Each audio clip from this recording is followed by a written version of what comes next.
Assalamualaikum warahmatullahi wabarakatuh. Welcome to a brand new video. In today's video, I will continue on my focus from the previous video to show you different readings in the New Testament as well as in the Bible in general.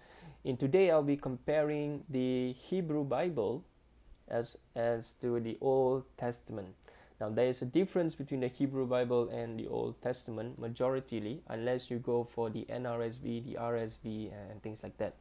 But I'll be comparing three different translations: the KJV, the NIV, and the NKJV. Okay.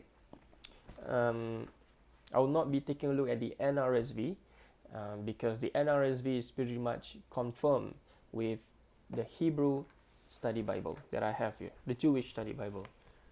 Okay, the Jewish Study Bible that I have.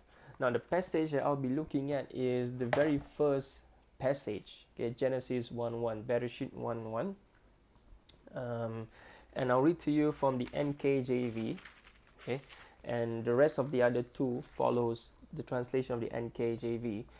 Genesis 1:1 reads, "In the beginning God created the heavens and the earth." Okay, in the beginning God created the heavens and the earth, meaning that is the very first thing that God does, because in the beginning, okay, God created the heavens and the earth. Whereas if you go to the Hebrew study Bible, the Jewish study Bible, I keep calling it Hebrew, um, it has Bereshit. You read, when God began to create heaven and earth. Okay, when God began to create heaven and earth. Okay, and it only has the footnote. It says others, in the beginning God created.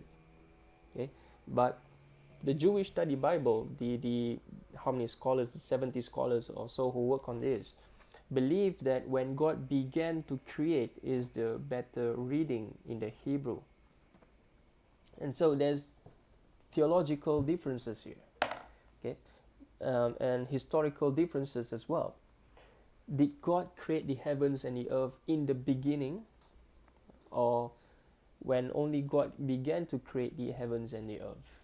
There's no mention of in the beginning in the primary text here in the Jewish study Bible.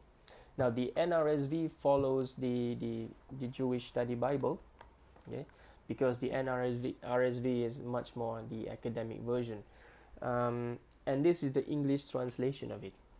Now people would think that this is a minor thing, but this is actually not a minor thing, because if you believe that the Bible here is the Word of God, then why is there difference in the theology or in the history?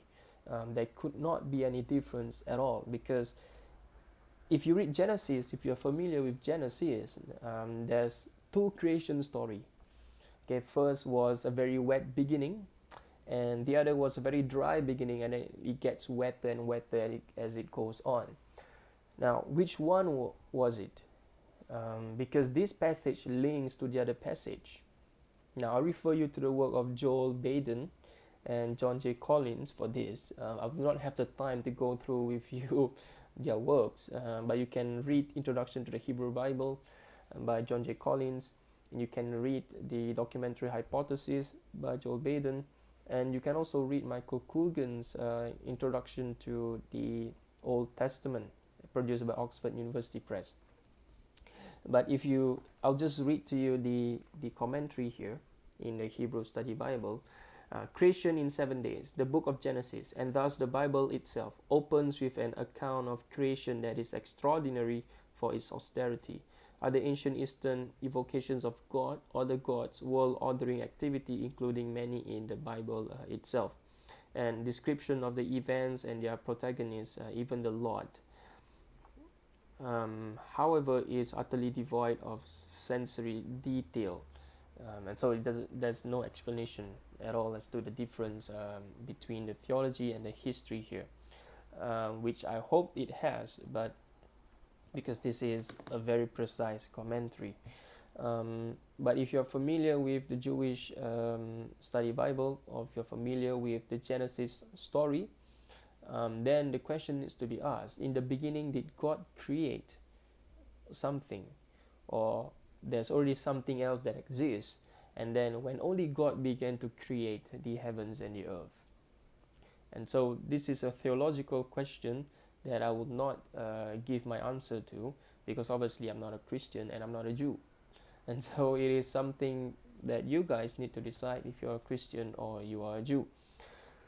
And for me, I just found it strange that if this is actually the Word of God, then why are the translator of the Jewish Study Bible playing around with the words? Or are they correcting the words of the NKJV, the NIV, the translation I meant? Because did God create something in the beginning? Or was there something already in the beginning? And then, sorry, did God create the heavens and the earth in the beginning? Or did God already create something else? And then only He created the heavens and the earth. Okay, and so which one is it? It's a minor difference, but it is actually a major difference, because if you look at Genesis further on, you can somewhat make the point whereby because there's two Christian stories, and some Christians would try to harmonize. By the way, the Hebrew Study Bible, the Jewish Study Bible, is produced by the Jewish Publication Society, so it is not a Christian publication, by the way. Okay, just so that we are clear here, because the Jewish Study Bible is used for the Jewish study and to study the Old Testament, to study the Hebrew Bible, and the arrangement of the books is different from the Christian Old Testament. Okay, it is different.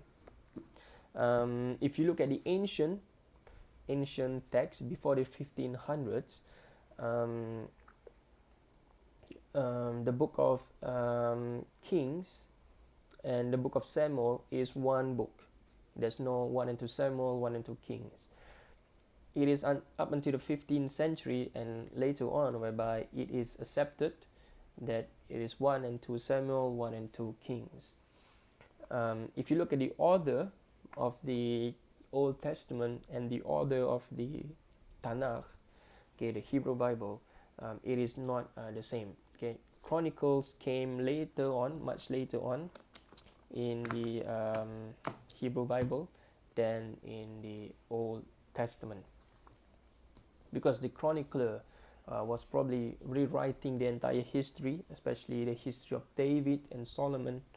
The chronicler was somewhat rebuking or disagreeing with the narrative of the book of Samuel, 2 Samuel, 1 Kings and 2 Kings, whereby it has the story of David and Samuel, the first and the second king. The third and the second, the first great king, King David. Okay, and Saul was the very first king, anointed by the prophet Samuel. So anyway, that's it. A very short discussion as well in this series. It is a minor differences here, but again, it is a theological differences and a historical differences as well. So I'll see you on my next video. My name is Arfat, and thank you for watching.